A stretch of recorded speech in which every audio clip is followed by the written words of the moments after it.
I think the thing we wanted to talk about is, and I'm pulling up some notes here, probably our most well-received or listened to podcast episode of our fledgling small business M&A podcast. I think all the listeners are in this. Yes, right. Yeah, the audience looks a lot like this. Was the episode that we did on deal issues, post-closing deal issues. So we can work our way through that. Unless you guys just want to do general Q&A. You've been here for 3 days. It's late. Does anyone have questions? They came to this panel with burning questions. Anything that hasn't Let's just been start answered? and let's go from there. Yeah, go for it. I'll go. So when you have your LOI template, we've kind of listened to that podcast on different lead kind of positions that you guys like to take. What are some alternate positions that we could take as buyers to address seller concerns for whatever reasons that still protect us as buyers, that could be used to get a deal done and address other concerns? So I don't know, I've seen some of Eli Albrecht's threads like that. You guys have like just first positions, second positions, when you like go through the standard issues that you see all the time. Yeah. So what are some of those positions that we as buyers should know? Gotta be careful with saying that, David. Here, it's like Tupac and Biggie. Yeah. That's right. You see us get a little defensive there. Sorry, who? I'm kidding. I don't know what he said, but it's bullshit. Yeah. I'm kidding. Got that on the mic. Cut that out, Dan, if you could. I mean, that's a loaded question, right? And Jackie's here, and Jackie, feel free to be a part of this presentation. I mean, there's no limit to the amount of issues that you can find in a transaction, right? So you're approaching a business, and businesses that's what makes this so much fun, right? Like as opposed to real estate. And real estate's a lot of fun too, but it's much more, you're buying a box and you've got to do a couple of things. You pretty much know what you're getting, right? Buying a business, operating a business is a dynamic organization, and no two businesses are ever the same. And so there's no limit to the amount of sort of bespoke issues that you can have when you're approaching a company. So when you're drafting your LOI, it's great to start with our template. Like we have an amazing template. We've taken a lot of time in sort of perfecting that over the years. And we take sort of the compounding data feedback very seriously. You get to the end of the deal. What have you learned? How do we address that? And each year we sort of refine the process, right? It's great to start with that template, but this is not a templatized thing, right? You're approaching a human being with a very unique circumstance, and what's important to seller A is going to be very different than what's important to seller B, or the issues with business A, very different than the issues with business B. So one of the things we actually took out of our template this year is we had this like cookie cutter language at the beginning that said like, I forget exactly what it said, but it effectively said like, we're very impressed with the incredible business that you've built. And what we found was multiple searchers were all submitting that same template, right? And so it made you look very robotic and not sincere, right? Which is a big problem when somebody's 65 years old, has worked in their business for 30 years and is selling their passion project, and you're giving them templatized love letter. That's not the warm and fuzzies they want. Or the seller bought the business 3.5 years ago, and the intro is, we're very impressed with the business that you've built over the years. And they're like, okay, bro. So we took that out and we said, instead, say something sincere, right? Say something that's going to create a human connection with that seller. But that's just one element of it, right? From the front of that document to the back, you're going to run into not just sellers, but advisors too that have different perspectives on it. Look at exclusivity differently. We run into things all the time where a sell-side advisor will ask for a good faith deposit or doesn't want to take the business off the market, right? They're not going to, they'll give you exclusivity, but we're going to keep marketing it. We're going to take backup offers, right? In a perfect world, you as a buyer would say, that doesn't make sense. I'm investing a ton of money. I'm not going to deal with that. And if you're busy and if you've got a lot of opportunities, you may say that, right? But in the real world, if you want to get a deal done, especially your first deal, you've got to be diplomatic. And so you've got to sort of work through that intelligently. So I would say, we don't have templatized A language, B language, C language. That's right. And I would challenge any commentary to that effect, right? And I cringe every time I see a post or a commentary about you should never ... right? Yeah. Almost entirely not an accurate statement, because there are 10 exceptions to when you should or need to. So yeah, best practices, it's a statistics game, right? Like we fill our LOI template with best practices because more often than not, that's the place to start and anchor to. But there are plenty of times where even what's in our LOI template is not the appropriate starting point for this deal, this seller, this geography or whatever. And it's just, it's a game of people, right? You know, this is a people game.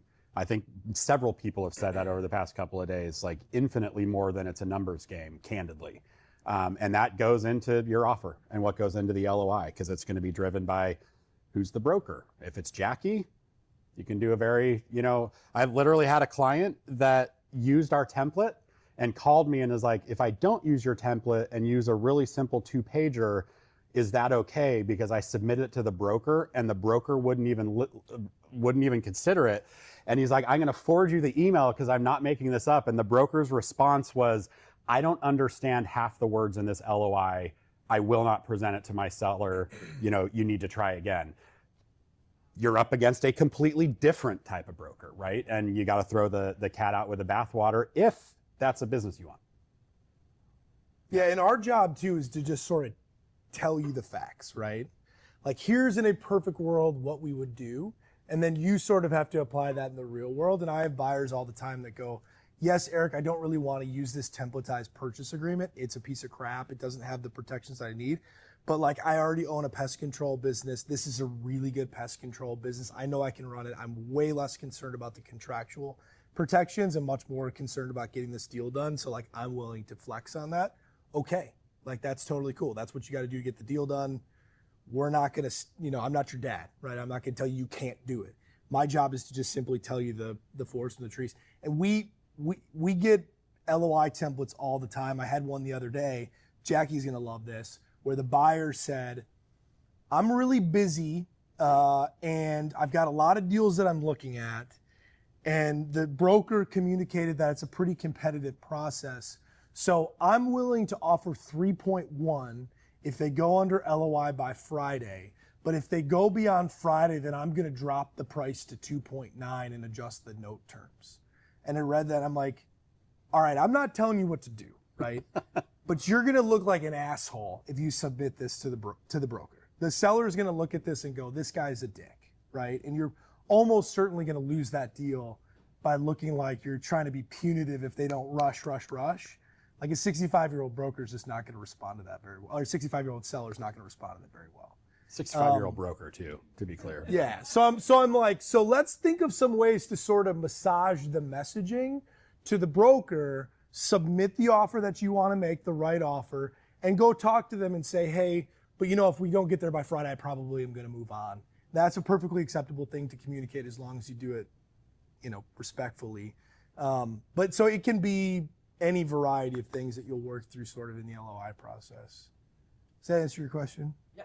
Kevin and I can ramble on Only in a lawyer way. We That would absolutely filibuster. did not answer his question in any way. But the terms, but the flip side of it, to answer your question more directly, is it's not rocket science either, right? How much do you know about a business when you're going under LOI, right? You got 3 years of tax returns, 3 years of P&Ls, maybe. You know, you don't have a lot of time and you don't have a lot of information. So trying to overdo it at the LOI stage is not going to probably help you. If anything, it's probably going to hurt you, right? If you overdo it too complicated. You know, and the biggest mechanisms that sort of come in are like the contingent seller note, the forgivable seller note. You guys are nodding. It sounds like many of you know what that is. 90% of the time, that doesn't come in at LOI. You're not going to the seller going, hey, you know, you're taking risk on me as a buyer post-closing. You're using that as a gap filler when you have financial diligence issues. You know, the business comes back, QOE finds that the add backs weren't substantiated or revenue gets softened, whatever, earnings get softened. And the seller's going, you know, I really think this business is worth $3 million. I'm not selling it, right? And you're going, I can't get a bank to give me more than 2.5. So let's work that gap filling measure in there to get the deal, to move forward when you're sort of in the diligence process. So the creativity more often than not comes in later as you sort of, and if you're finding out things in legal diligence about the business as well to mitigate those. Yeah. So you guys see most of the contingent seller notes inserted into the purchase structure post QOE? I'm going to push back. I don't think it's 90%. I mean, I think it's high. I I see think a it's a high lot. percentage. I see a lot in LOIs, but I just don't think it's a good look. If you but it got does a come up commonly. it's got to be not a very good business, right? Jackie, if you got a competitive business, how many offers are you getting? We try and not have too many people see it. Right. Like we're shielding our offers. Like we think that they're good, they are. But yeah, sometimes like Lee had one that had 31 LOIs. Wow. 31 LOIs. How 20% many? over asking. What happens if one of them has a contingent note in it? It's dead on arrival. It's done. Right. It's done. And so like I try and not present more than 10 offers because it's too overwhelming for the seller. I really try and keep it at 5, and then we can kind of work with that. How'd you sell me to Steve? I came out of the gate swinging in my LOI, fully contingent, She likes you. Yeah, no, I'm serious. because she likes me. That's it. Steve didn't want to sell you because you're an attorney. That's fair. Right? And so I said, listen, I'm sending you 5 buyers to meet. You're going to meet all 5, but Kevin and Terry are going to be your favorite, and here's why. I told them why. I said, first of all, he's the most non-attorney you've ever met. He's going to show up in a black polo and jeans. Am I? It's the SMB Law Group uniform. And I said, but he has a different perspective. He loves cars. His wife is a boss. Like they're a power team, and they know every business in town. And so I was able to sell him, and I said, and you will personally like him. And he wanted to personally like the buyer because he lives like 10 minutes from the shop. So he wanted to be able to stop by and bring franchisees, and he wanted to be proud that he sold his dream. Like Dallas is his dream one because it's the most robust of all. And that's how like I preceded with my favorite, just like in the deal that Kevin's representing now. I had 5 LOIs, but I gave my favorite buyer to Kevin, hoping that he would win. And that's how I preceded that. So if people don't think the broker has any pull, they're wrong. And But how different were the LOIs from most lucrative to least? What we're talking? Not that different. Kevin's wasn't the highest. There was a higher one. There may have been 2 higher ones, not by a lot, but like there were 2 higher ones. And then in the millwork one that Kevin's doing, there was 3 higher ones. They liked our guy because he's cash, no SBA. Sorry, Matthias. Thanks for coming with us. And so after the winners, there was no mention of contingent note or anything else. Because I told them they're not gonna. I have so many offers. It's not gonna win. Did those deals end up with the contingent note? No, there's no contingent. The contingent note comes in again. I think it's 80-90% of the time that the contingent note comes in. You're saying no, but you think it's lower? I submit a lot of offers with performance-based notes embedded in the LOI. But they've got to be not competitive opportunities, right? Because you just don't have a marketplace where you've got 10 LOIs being presented and they're all contingent. A contingent one will be It dead depends on right. the deal for sure. If you're selling something, we were talking to Brooks and he's from Nebraska. Like, if you're selling something in Nebraska, there's not going to be as many offers unless it's like 2 million EBITDA at like 4x. And I have clients who have pretty constricted geographies, though. Right? Yeah. It's not first tier cities. Like that stuff in Florida just doesn't fly most of the time. Interesting. So we can argue about the statistics in different markets, different outcomes, and different things, right? But it's a very powerful tool when you get post QOE and you've got a situation where because what I was getting at is the SBA is tethering most of this. Unless you've got a cash buyer or somebody who's not an SBA buyer strategic, right? Everybody's going to the same banks. They're going to Byline, they're going to Bruce, they're going to the same people to get the money. They're getting the same, they're all within a pretty reasonable range, right? So you're at LOI stage, like, yes, you want to be thoughtful. That's where we started by saying be thoughtful about the template you're approaching a person, but you're also, what Jackie described in the situation is that she had a relationship with Kevin. She knew Kevin, and that's what won the offer. That's not really necessarily legal commentary, but go ahead. Just a question for you guys and Jackie. the exercise we did earlier, like with the looking at the sim where you know there's huge customer concentration. So if you know something before submitting the LOI, and it would feel to me like a retrade, and sometimes the brokers don't give up information, I think, pre-LOI. You know, I mean, so, but in today's exercise, like, we knew there was huge concentration. Something like that, if you waited until later, it's a retrade, kind of. And For sure. Yeah. Absolutely. If you're intending to mitigate that risk with a contingent note, you want to come right out the gates with that. But that would be a great example of where if they're a reasonably competent broker, they're going to expect it, right? They're just going to know, you know, the top 3 customers are 70% of revenue. Like, they've already prepped their seller. Like, look, there's really only one way to mitigate this. So you have less of the risk than just a traditional, fully diversified business. And you come in swinging out of the gate. You know, I only want 3 turns of EBITDA and I want a 20% seller note fully contingent. Probably go pound sand. It's not going to be a competitive scenario if you've got 35% seller concentration or customer concentration with one person, because it's not going to be a very bankable deal, right? You take that to the cast of characters, they're almost all going to say no because of that concentration unless you find a way to mitigate it. So if you know that right on day one, then that's the business that you're bidding on, right? And that's where you're sort of, so that does, I guess that does, maybe my 90% is high on the basis of that suggestion, but I think that's a good point. Eric and I love to make up statistics. We'll do it for the next 30 minutes. Shoot from the hip. That's right. What deals are, oh, sorry. Oh, no, go ahead. Yeah. I have a question from an actual life deal guy. Sure. This is in the restoration space where I run a company and I'm trying to acquire the next one. The seller had a concentration risk within the insurance players. 3 of his insurance relationships were giving him 80% of the revenue. Yeah. It's a 4 million enterprise, 1 million EBITDA, and he was asking 4.5. The offer was fine. We went with the counter saying, hey, listen, I don't know if those 3 relationships transfer over. They may not like my face. This is Mercury, Segwit, Farmers, like big guys. And he's like, no, I'm getting counter offers for 3 million, all cash in from private equity. And I'm like, but I'm a strategic buyer. Would you not be okay with a floor of 1 million and 3 million contingent? And I'm going to put this money in escrow. It's not that it's an earn-out. You see the money, you just can't take it. Work with me for 6 months, right? Once all the relationship transfer over, you get 4.5 and an extra $500,000 for going to the process. And he said no. If that were me, I would not call you that way. Yeah. Why not? Because that deal has such little buyer commitment, in my opinion, and the seller is taking such a huge risk on you. How is, sorry to wait on that, but like, this is after meeting with a bunch of private equity and debt funds, and they all said the same thing, too much concentration. So if anything, we did the extra homework, discovering all the options. The easier of path would be, I'll give 3 million at close. That would put the bank at risk if the relationship's going transfer. The reality is contingent money like that, every seller is going to assume they're never going to see it. Right? It's not to say that they're not going to.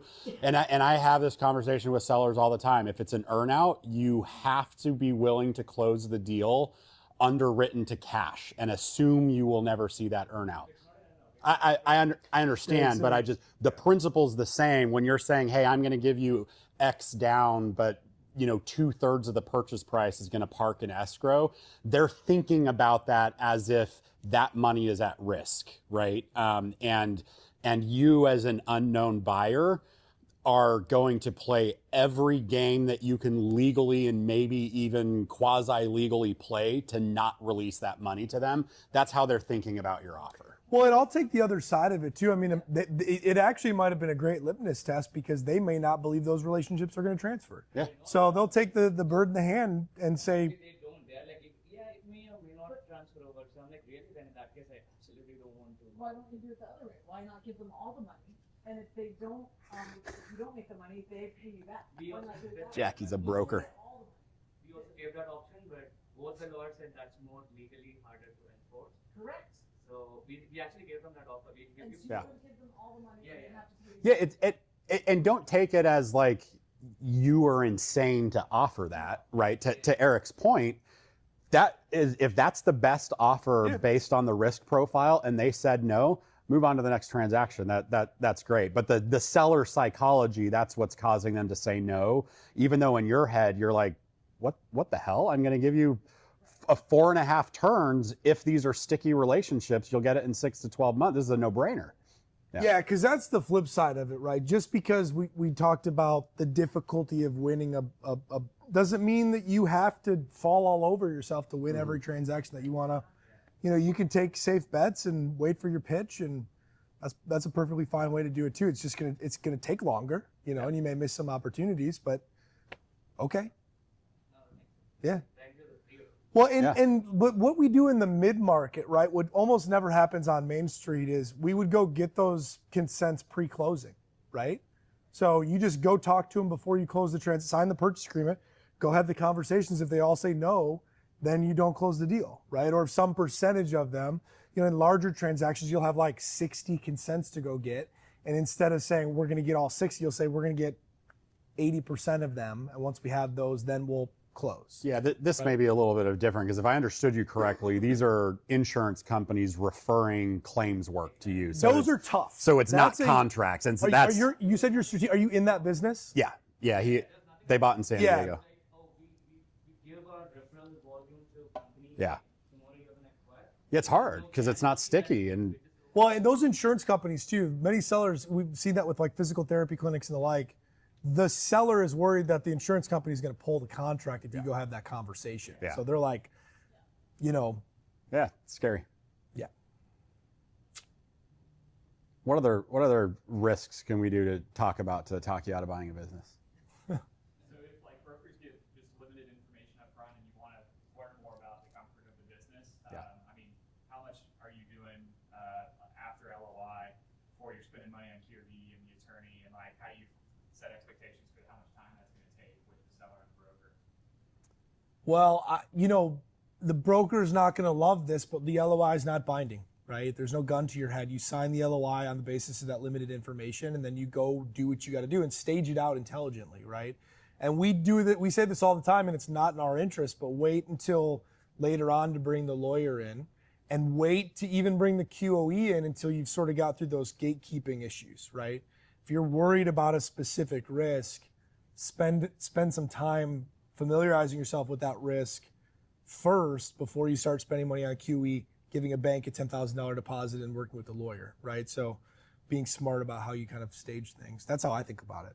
Are you allergic to the idea of they're not running full speed? I mean, we've got a deal going right now, and I don't want to, you know, obviously violate confidentiality, but they're working through a lot, right? There's a lot to sort of figure out before you get to a legal phase and even into a full QOE phase, although that's not applicable in our case. But Well, I'll expand on that. So the deal we're working on is for roughly like 45-ish million. And there's a lot of moving parts. There's like 175 people and 20-some million in equipment. It's a lot. And my seller, you know, while he is fantastic, has never sold a company before. And so we have to get through a lot. So I talked about it with Nathan, like I texted him, I'm like, where are you sitting for lunch? Because I need to like we had a work lunch for 15 minutes. And then Kevin and I had a work lunch for like 5 minutes after that. I love that he's billing hours while he's at this event. Now, knock yourself out. Totally. So, you know, trying to gauge all this. So when you're telling me you have limited information, like my sim up front was not limited. I had a sell side QV. Yeah. It was very in depth. I had staff charts, I had org charts, I had what they did I had job, I had equipment. I mean, it was robust. And so we had really quality, you know, buyers. But the seller really wanted somebody with experience in the space, which this buyer has experience in the space. So that limited, but even though it's 8.5 million EBITDA, it's actually small for the space. And so the larger players don't want to look at it because they really only want to look at something 10 million EBITDA plus. And even that, they really want to be at like $25 million EBITDA. So like, it's this weird size for that industry. And so when you have limited information, you just make a wide LOI and do the best you can, and then be upfront. Like I'm not a retrader, but I have limited information. I really love what I see, and I really want this to work. And so this is what I'm offering based on what I know. But if it's not what I think it is, then here's where my offer is going to change. when you can do that in the email portion and send over a really clean, easy LOI that's very direct, and so you make it like upfront, like, hey, I told you, and actually the buyer for the deal that I'm working on with Kevin did that. Like, we had a change in the EBITDA from 1.6 to $1 million. It's a minor change. Okay, when the year came up and everything was done, it was a change. And my buyer said, look, I'm not changing my offer. Your numbers changed. I'm still offering the same offer at the same multiple. He was at the same multiple, but it was a smaller number. And that's how we were able to get that go through. Yeah, I think the important thing to your point is whatever you're staging out needs to be things that are out of your control. What gets me, and if I was a seller that would piss me off, is if you're staging out something that you could have done, right? You go under LOI and then it's like, hey, before we kick off diligence, let me go talk to some lenders to see if this deal's bankable. Like, you should already have some lender relationships or a loan broker relationship, and you're pre-vetting that at the LOI phase, so that literally the minute after LOI, you can go into the stuff that you can't control, right? Where they're not going to open up the kimono on all of the diligence pre-LOI.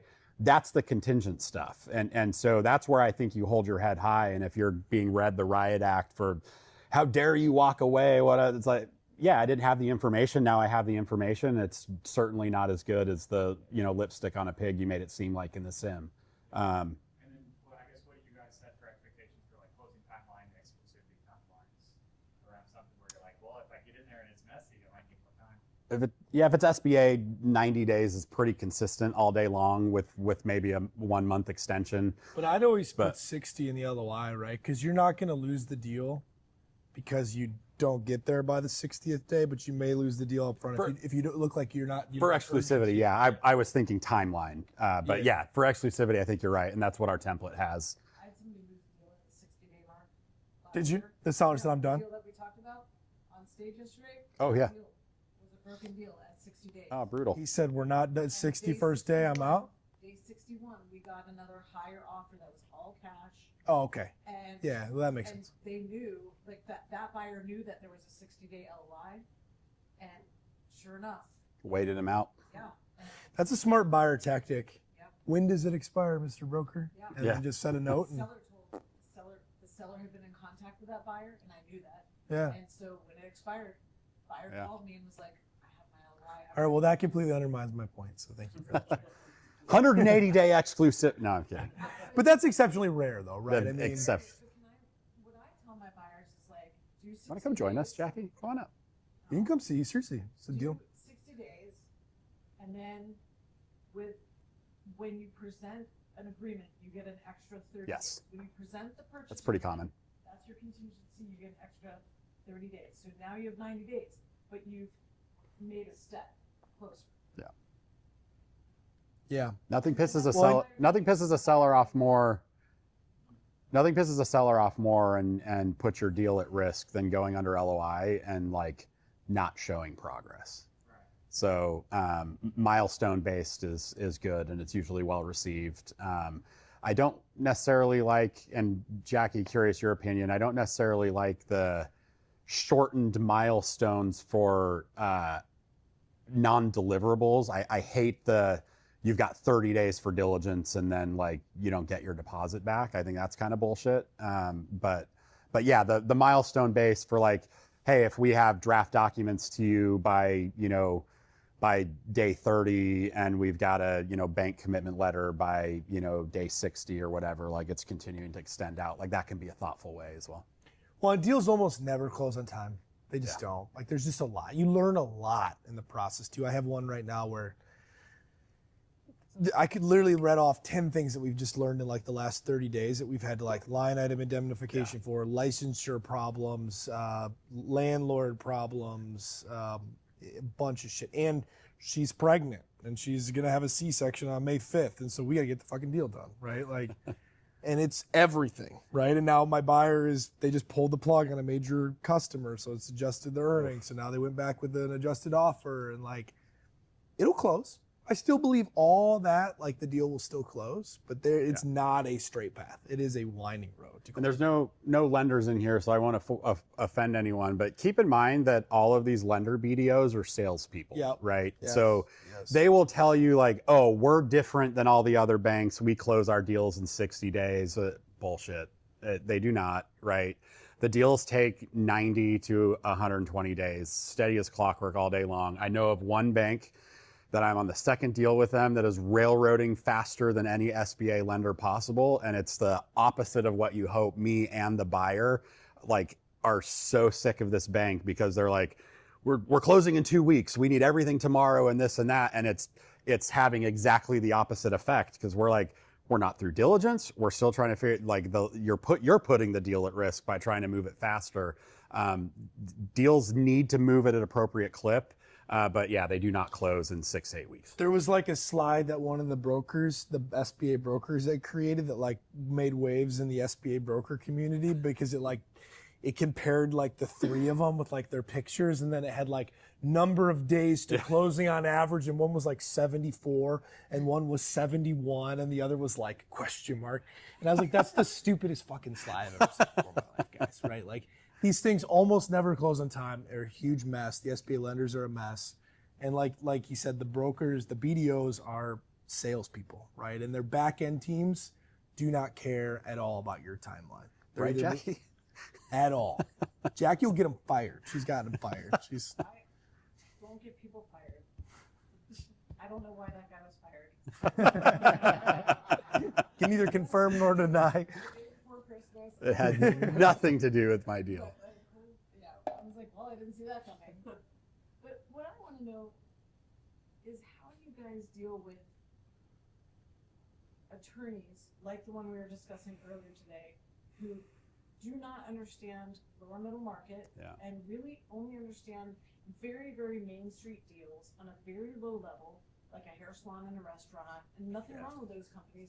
But they don't understand WIP, they don't understand net working capital, they don't understand any of those things. How do you guys deal with that? Well, it's evolving because it is evolving. The efficiencies with like the AI tools and the organizational tools and the ability to generate a checklist is changing the game. And it's happening in real time, right? So it's always been a practice of you either have somebody who's too sophisticated for the space and they're overdoing it, and they're billed by the hour and they're grinding the hell out of the transaction. They're trying to get every last penny when that's not even really what the clients want. Or you've got somebody that doesn't really know M&A at all, that doesn't know how to organize it. And in that scenario, like what we're doing right now is we're hammering them, right? Like we are running the show, right? Every day it's directing the message and approaching closing is creating a paint by numbers scenario where it's like, here are the things that we need from you. You want to close on 429. We need these things by Wednesday. We need these things by Monday. We're going to meet on Tuesday to talk about it. And then maybe we'll close on Wednesday. And then when those milestones are not being hit, we're hammering them, right?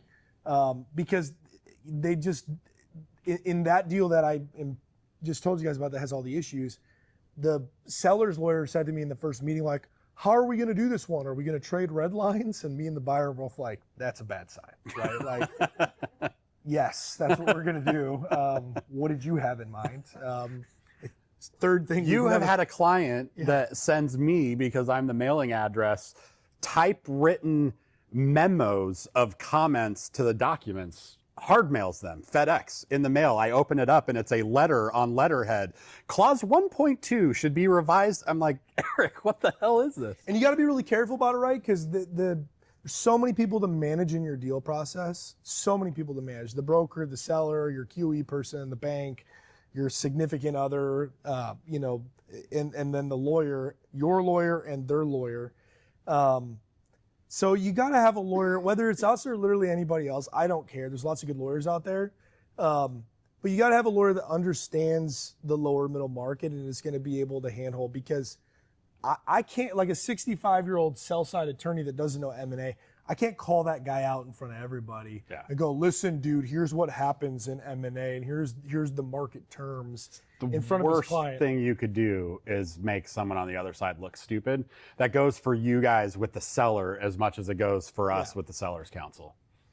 So you've got to be diplomatic about it and be very careful. And the flip side of that is you've got a mid-market attorney that's overdoing it, right? And is taking too much time, and as you keep getting long markups back and forth and sort of having differing hand-holding conversations with each of those two parties is not very much fun. Yeah, it's all people dependent. There's some signals like in our documents, like I don't know if you're the same. There's like a handful of provisions I go look at on an initial red line. I just immediately go look at them, and how they marked them up tells me almost everything I need to know about who I'm dealing with. And then you adapt, right? Sometimes it's the like you win by steamrolling, right? And you can capitalize on the psychology of they know they're out of their depth. And the more you keep the pressure on, the more they're just going to have to, okay, to not look like the bottleneck. Like that's a strategy, right?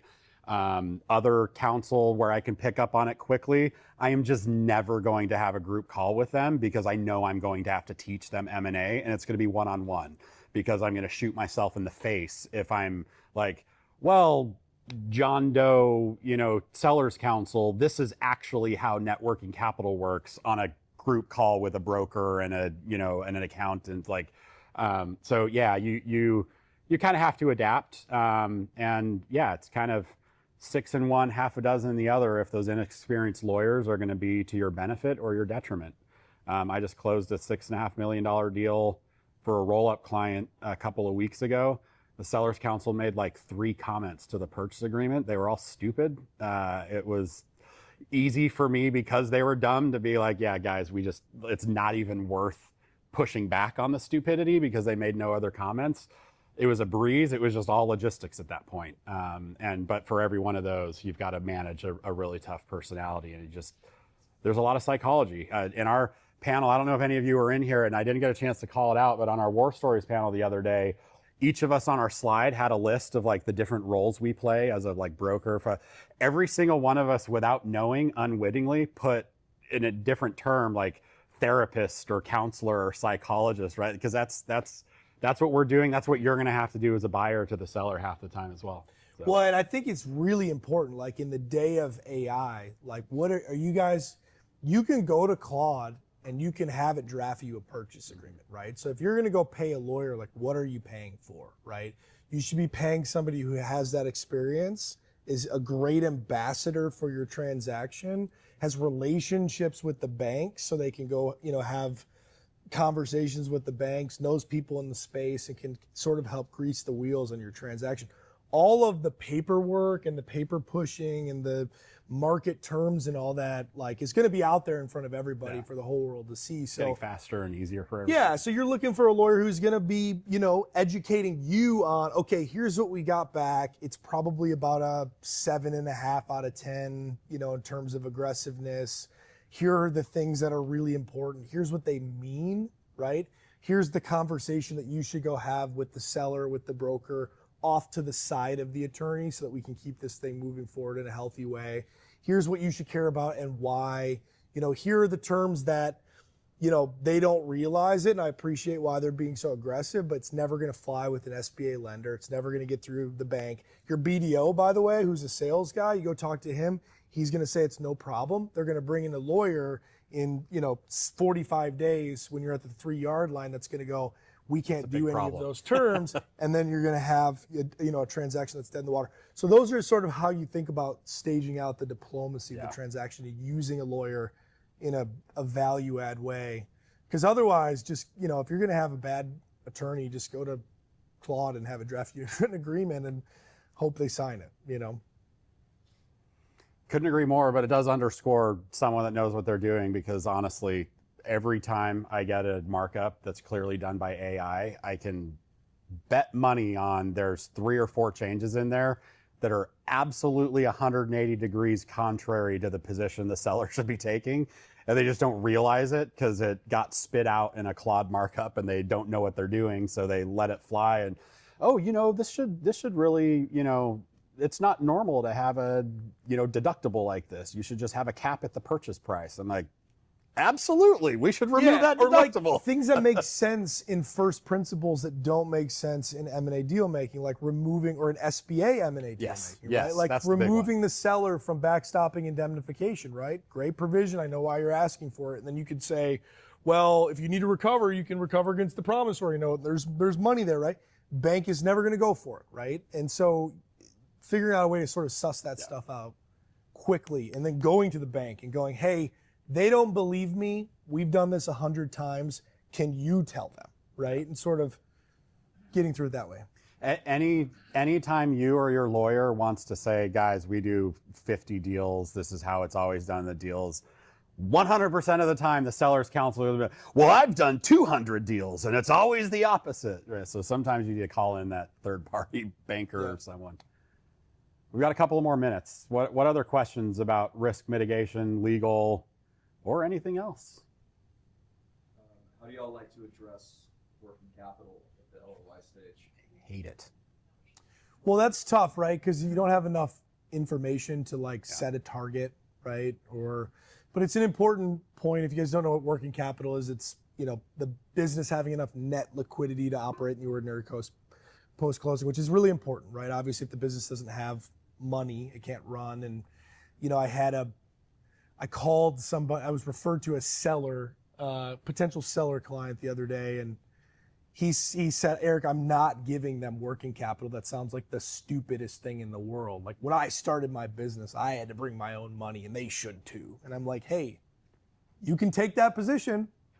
That's not how it typically goes, and it doesn't really make a ton of sense, but you can push for that. And maybe they'll agree to it, but they're gonna adjust for it in the net economics, so you wanna be thoughtful about it. But concretely, what our template says is that there will be a normalized level of working capital subject to seasonality, subject to financial diligence, that will be determined and mutually agreed upon by the clients. There'll be a target, and then there'll be an estimate at closing, and then there'll be a post-closing adjustment somewhere between 45 to 90 days later. And then you get into QOE and you sort of figure out what that target should be, and then you go back and forth on it. Does that answer your... No, I don't. That's. We'll get it to you. smblaw.group/download. So typically no peg or working capital. In the No, LOI. Not setting the peg, but saying there will be a peg. Yeah. Yeah. There's a clause in their LOI, and I send it out all the time that has target net working capital. Yeah, the assets will include a normalized level of working capital to be determined, by reference to third-party quality of earnings. Yeah. But it's a super important. We had a client who bought a business, and he started out with $500K in target. That got negotiated down to $200K, and then at a last minute give, it turned into $100K. And it was a working capital intensive business, and he got 90 to 120 days post closing and was struggling. So he started using the seller's AR to fund the business, and so he was in the hole like $500,000 to the seller. And it wasn't even my transaction. Like I was waking up at 3 a.m. thinking about this, right? And that's horrible. Your business will die. It will die. If you buy a pool construction business or something that requires a lot of money to operate, like that is a very important thing for you to take seriously. It's something to walk away from a deal if it's not going to be there. I'm a huge believer that education paralysis will keep you from ever transacting. So don't fall into the trap of oh, I need to learn one more thing. Networking capital is the exception. If you hear the term networking capital, you hear people talking about it, you kind of have a vague I would absolutely never be submitting an LOI until you get really smart and understand, among some other things. But your seller's definitely not going to understand. And if you're wishy-washy on understanding what working capital is, how to determine it, why it's important for the business, what conversion cycles are, you're just 20 times more likely to bankrupt yourself 9 months after closing. You've got to understand that. And it's not rocket science. It's not. It's not. When you really, use AI to teach you concepts too. Like that's such an underrated tool. You could literally go to AI and be like, ask me questions until I understand working capital. Right? I have exactly one college course of accounting for lawyers. It's not even real accounting. It's like, how can we dumb down accounting even more? That's how much education I have, and I get it. So you guys can get it. You're also really smart. No. Anything else, guys? We're about at time, but we've got one. Any buyer protections post-LOI, post-APA pre-close? LOI, I understand. Things can go out.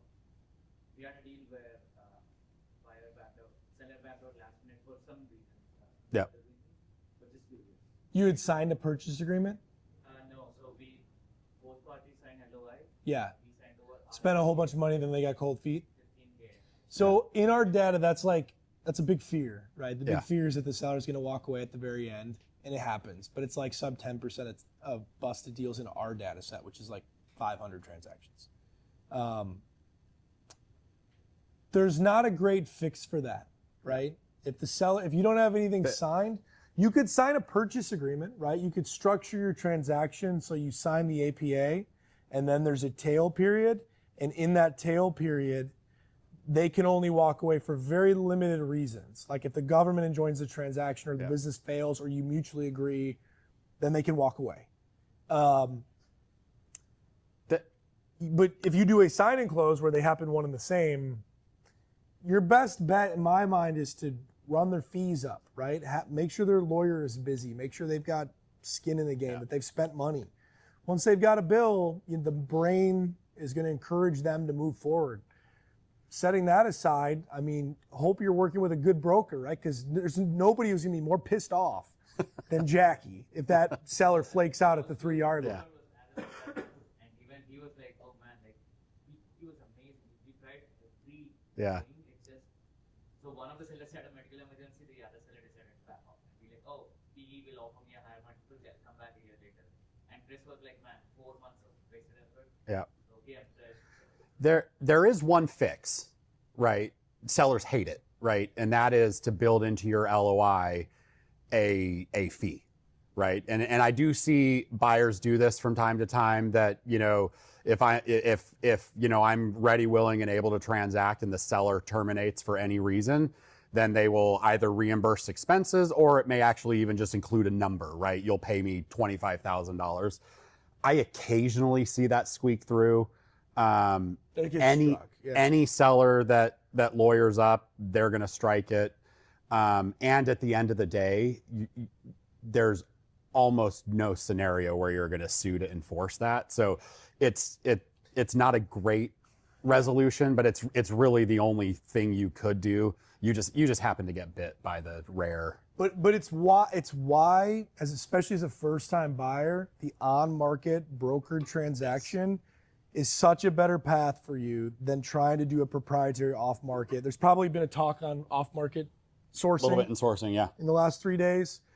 And that's a great thing. You could get a good deal, right? If you find a seller and they fall in love with you and they don't do a marketing process, then that could be great, right? It also could be very bad because, as I said, these deals are not a straight path. Winding road. A lot of shit comes up. You learn about the financials, you learn about the legal risk. And as those things come up and as they're having conversations with people in their life, they're saying, hey, Jim got 6.5 times for his business. You're only getting 4.5? Those conversations, if they haven't run a process and realized what an ass whipping it is to market your business for sale and seen 10 LOIs presented to them and realized that actually the market for my business is about this wide, not, the home run offer that I'm thinking I'm going to get is not there. They get 60 to 75 to 90 days into the process and they go, I don't want to go back and do that again, right? They also have Jackie in their ear, right? Jackie's put 600 hours into the deal.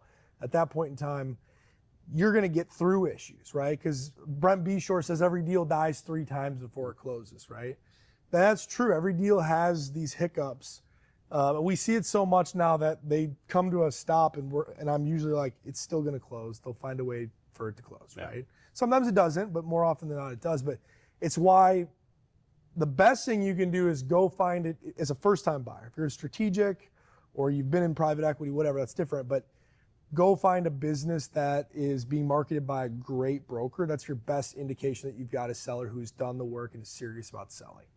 I was in a rare place to be able to get to a sell side deal before anyone else. And they were working with a retired accountant that was just a friend and advising them, that had told them it was a consulting business, really great consulting business, that had told them that consulting businesses like this trade for 8 to 10 times. And I was like, maybe that Accenture's buying, right, at like $10 million of EBITDA, but like, hell no, is that going to happen? Would have been catastrophic for these folks ready to retire, health problems, different phase of life. If they had tried to go that alone, I highly, highly, highly encourage them to go engage a broker. They engaged a broker. It was a really good, really fast process, under LOI within 4 weeks at 4.2 times, right? Exactly where I kind of encourage them it would be, but that's the risk of the off market, is that random person out there like, yeah, your $1 million landscaping business, 12 times EBITDA all day long. Like, don't listen to these yokels saying, 3 to 4. Yeah, it's worst thing you could do. That's when you get through the renegotiation at the end too, right? Yeah. Like when the business goes and it's dropped from 1.7 to 1 in EBITDA in the QOE, and the seller agrees to it. They're not agreeing to it because they really like you. They're agreeing to it because they got an advisor in their ear and they've gone through a process to, realize they don't want to go back to the market. That's a wrap, guys. The schedule technically says reconvene for closing remarks for 10 minutes. We decided not to try and herd everyone downstairs just to say goodbye. So we're going to do it here. David's doing it separately downstairs. Once again, thanks. I'm actually just curious, how many of you have attended SMBash in the past? Awesome. So this is like mostly first timers. So yeah. My child, he's like, should I say yes? But thank you so much for your support. We really take our pride on a different event than normal ETA events to try and be really actionable. We do that with feedback, and we mean that sincerely, even when it's pointed feedback. Like, we would love it. Tell us how we can improve. We really want you back next year. So we want to hear how to build an event and continue to evolve this event in a way that's productive for everyone. But thank you all for coming. Really appreciate your time, and that's a wrap.